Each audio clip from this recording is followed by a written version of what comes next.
Hello everyone, I hope you are doing well. Today we'll talk about how to fix or how to solve the problem of too many requests on eBay app. We click on settings. Here we click on apps, default apps, app settings. In this list we search about eBay and we click. Here we click on first stop and we click OK.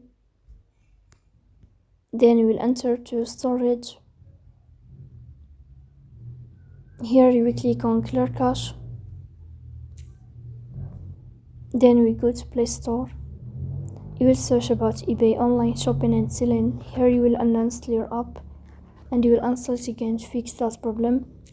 So that's all. Don't forget to support us by like and subscribe. See you next time in another video, and thank you for your watching and your attention.